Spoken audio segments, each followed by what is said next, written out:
On the EA exam, special trusts usually means you're hunting for one big tax benefit. Two favorites are charitable trusts and qualified disability trusts, or QDTs. Start by asking, who benefits and is the trust revocable or irrevocable? Those two questions drive deductions, who pays the tax, and what gets reported on a K-1. Charitable trusts exist to benefit qualified charities. A classic exam clue is that the trust pays income to charities for a term, and then the corpus goes to a charity at the end.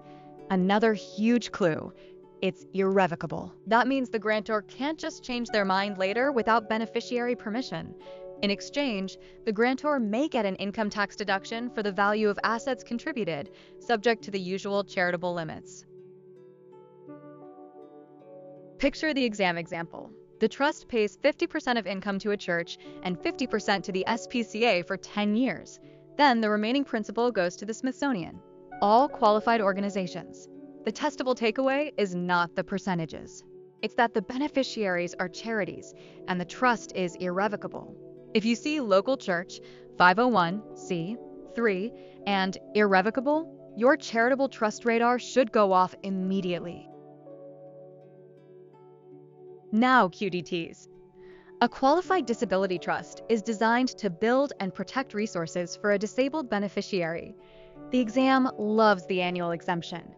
A QDT gets a generous exemption amount it can keep tax-free each year or distribute for the beneficiary's needs. For 2024, that exemption is $5,000. So if a QDT retains a small amount of income, that exemption can wipe out the trust tax on that retained income. Here's the other QDT exam hook: Kiddie Tax. Normally, unearned income paid to a child can get hit with Kiddie Tax rules, but income distributed from a qualified disability trust is exempt from the Kiddie Tax.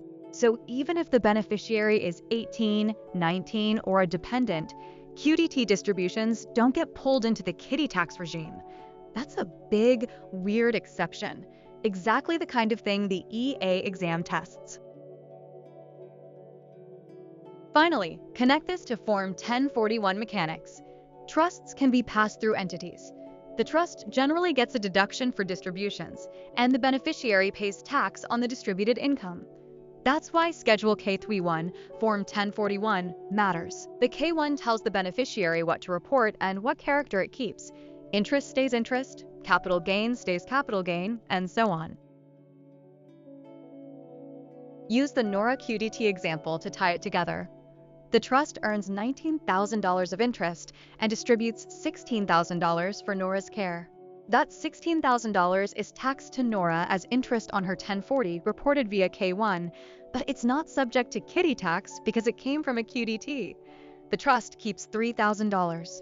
With a $5,000 QDT exemption in 2024, that retained income can be fully sheltered on the trust's 1041. The executor of a decedent's estate chooses the estate's accounting period based on which rule? The choices include: it must be a fiscal year based on date of death. The executor chooses calendar or fiscal when filing the first return. It must be calendar year unless IRS approves, or it must be a fiscal year based on date of birth. Think about it. The correct answer is, when filing its first return, the executor can choose the calendar year or choose a fiscal year.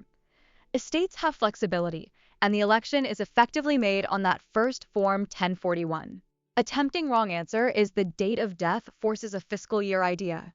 Date of death matters for the estate start date, but it doesn't lock the estate into a fiscal year.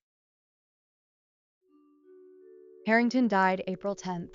After his death, the beneficiary Ethan receives these IRD items: unpaid wages of $13,500, unpaid rent of $1,000, municipal bond interest of $750, and a $1,000 short-term capital gain from a stock sale Harrington made before death.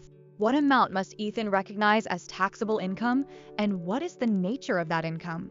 Think about it.